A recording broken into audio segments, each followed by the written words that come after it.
Here now, House Intelligence Committee Ranking Member Devin Nunes. Congressman Nunes, thank you so much for joining us tonight. It's been a busy day, busy news day on Valentine's Day. It has indeed. And look, there's a weird kind of disconnect, right? A cognitive dissonance here of a man who is, for some reason, saying that because he might be removed at some point, he would have to try to make sure this investigation didn't go away, as though he was running the FBI by himself in a garage. What is your take on the seriousness of this, considering it's a remarkable admission about the highest levels at the Justice Department conspiring, if you will, to reverse a presidential election? What can you say to our viewers tonight about this? So that's the first time I heard that clip in its entirety. The first word that comes to me is a bunch of gibberish. What is he saying there, right? I mean, what actual evidence did you have that the Trump campaign was colluding with Russians? You had none. They had zero. The only evidence that they had was the evidence that the Clinton campaign had got from Russians and had delivered it to the FBI that McCabe knew had come from the Clinton campaign and Strzok and all the others. At that time, when he's talking that gibberish about how he's going to make sure that this investigation continues, we already know that the lead investigator, Peter Strzok, has said that there's going to be no there there. That, in other words, there's not going to be any collusion.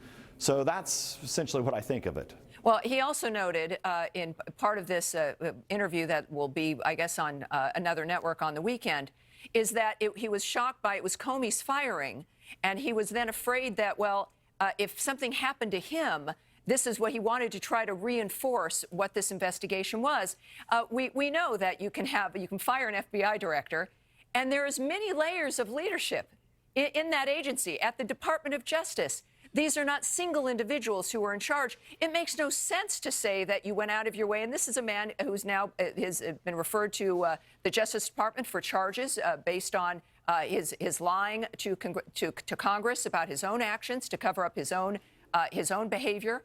And yet he keeps pointing at the White House and the president as being the problem, in addition to conspiring with other people there to remove the president from office in a remarkable way.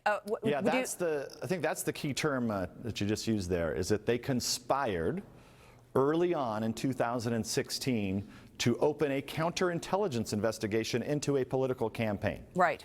So that is where they definitely did conspire. And then they pushed this, so much so that they got a FISA warrant on an American citizen. It came up totally empty. They got nothing. It was renewed 4 times.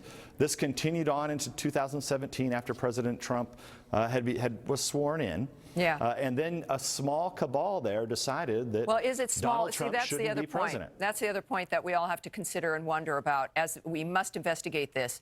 How small was it? Is this just the tip of the iceberg?